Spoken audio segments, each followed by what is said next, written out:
তো আজকে আমরা কম্প্রেসারটা চেক করলাম, চেক করার পর দিয়ে আমাদের কম্প্রেসারটা সমস্যা। আজকে আমরা নতুন একটা কম্প্রেসার চেঞ্জ করব। অবশ্যই মডেল দেখে আনতে হবে, মডেল দেখে মিলে আনতে হবে, মিলে আইনে পরে লাগাইতে হবে। তাই জন্য আমাদের প্রথমে পাইপ লাইনগুলো কেটে নিতে হবে। পাইপ লাইনগুলো আমরা কেটে নিচ্ছি। তো প্রথমত আমরা কম্প্রেসারটাকে এখানে বসাবো। বসানোর প্রথমত যে কাজটা করতে হবে, আমাদের কম্প্রেসারটাকে চালিয়ে চেক করে নিতে হবে। অবশ্যই চালিয়ে চেক করে নেবেন, কেননা আপনার চেক ছাড়া লাগানো যাবে না। চেক ছাড়া লাগানো যাবে না, অবশ্যই চেক করে নিতে হবে।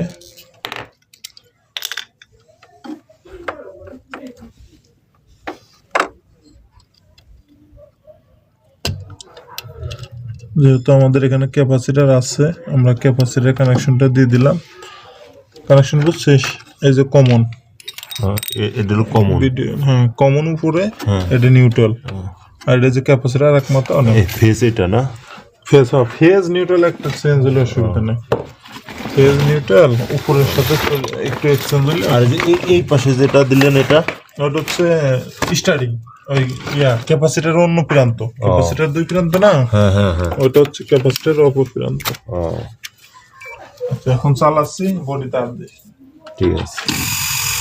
আলহামদুলিল্লাহ আমরা চেক করে নিচ্ছি। এই যে এম্পিয়ার নিচ্ছে 0.4। অবশ্যই আগে চেক করে চালিয়ে নিতে হবে। আমাদের এম্পিয়ারটা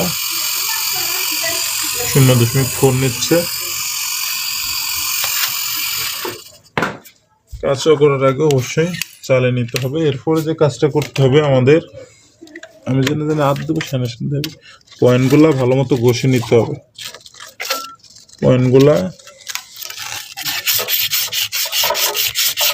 এই পয়েন্টগুলো সুন্দর মতো ঘষে নিয়ে, ঘষে না নিলে পরবর্তীতে আপনি এখানে ঢালাই করলে ওয়েল্ডিং হবে না, ঠিক ওয়েল্ডিং এ লিক থাকার সম্ভাবনা আছে।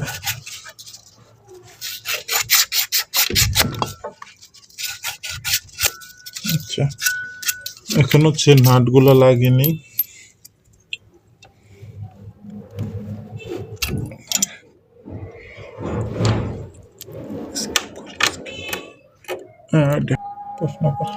আচ্ছা, একটা জিনিস হচ্ছে কি, আপনারা দেখেন এখানে যে লাইনটা আছে, হ্যাঁ, মানে নিউট্রাল ফেজ জানবা চাচ্ছি। হ্যাঁ হ্যাঁ হ্যাঁ, মানে তারের কালার দেখে কিভাবে বুঝবি না? হ্যাঁ হ্যাঁ, তারের কালার দেখে সচরাচর বোঝা যায় হচ্ছে এটা হচ্ছে নিউট্রাল পয়েন্ট, যেটা হচ্ছে সবুজ বা কালো, এটা হচ্ছে নিউট্রাল।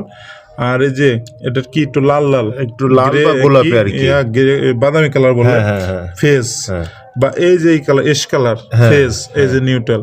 মানে এখানে ওয়ারিং অনুযায়ী হচ্ছে এটা নিউট্রাল, এটা ফেজ। পার তোর যদি যেই পিলাক, মানে আপনার যদি পিলাকে উল্টা পাল্টা করেন, এখন পিলাকের ডাইন পাশেটা হচ্ছে নিউট্রাল, এইভাবে ফেজ, এটা নিউট্রাল। এখন আপনি যদি ঘুরে ঢুকান তাহলে আবার উল্টো। এই জন্য সিঙ্গেল ফেজের ক্ষেত্রে নিউট্রাল ফেজ অতটা গুরুত্ব না। তবে অনেক সময় যদি ফ্রিজের বডিতে আর্থিং করে, পিলাক ঘুরাই দিলেই ঠিক হয়ে যায়। ওকে, এইটাই আর কি। আচ্ছা, এই যে এইখানে যে ক্যাপাসিটরটা দেখা যাচ্ছে, হ্যাঁ, এই ক্যাপাসিটরটার কাজটা কি? আচ্ছা, যেহেতু এটা দেখছেন আপনি, এই যে এটা দেখেন, আমি বলতেছি, আমি কাজও করি, বলি শোনেন। ক্যাপাসিটরটা হচ্ছে এই যে কম্প্রেসারটা স্টার্ট হয়, স্টার্ট হতে সাহায্য করে। তার মানে স্টার্টিং এর ক্ষেত্রে ব্যবহার হচ্ছে। হ্যাঁ হ্যাঁ, ঠিক আছে, ধন্যবাদ। তো আমাদের এইখানে একটু শর্ট পিস দিতে হবে। আমাদের এই 700 লাইনটা একটু শর্ট করে ফেলানো হয়েছিল লাগাইতে, যে কারণে আমাদের এই জায়গায় একটা শর্ট পিস লাগাইতে হবে। আর এই জায়গাটা আমাদের ডিসচার্জ লাইনটা লাগাইতে হবে এখানে।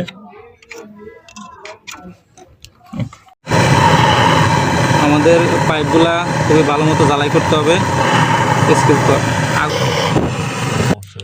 আমাদের এই ঝালাইগুলো কমপ্লিট করে নিতে হবে।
এই যে একটা বিষয়, আপনারা ক্যাপিলার অনেক সময় জ্বালাই করবার যা ব্লক করে ফেলেন না, তো ব্লকটা চেক করার আগে হচ্ছে স্টেনার জ্বালাই করবেন। স্টেনার জ্বালাই করে এই পাশে চার্জিং লাইন অফ করে দিবেন, এই যে ক্যাপ লাগে অফ করে দিবেন, দিয়ে এইখানে এটা চাপ দিয়ে ধরে এইখানে দেখবেন যে পাঞ্চ করে কিনা। পাঞ্চ করতেছে, তার মানে ক্যাপিলারি ব্লক হয় নাই। এখন আমরা এখানে যদি এটা লাগাই দিই নিশ্চিন্ত হয়ে যাব। হ্যাঁ,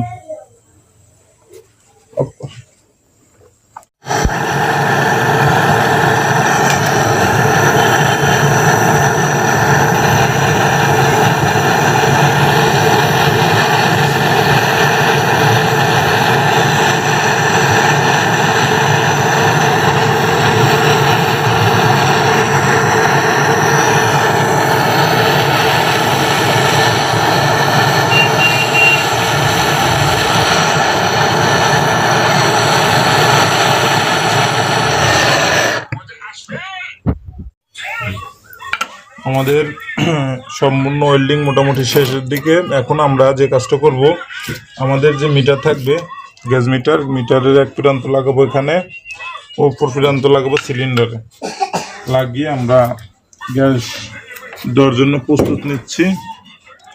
পাশাপাশি আমাদের এরপরে যেটা প্রয়োজন হবে সেটা হচ্ছে আমাদের একটি এম্পিয়ার মিটার প্রয়োজন হবে।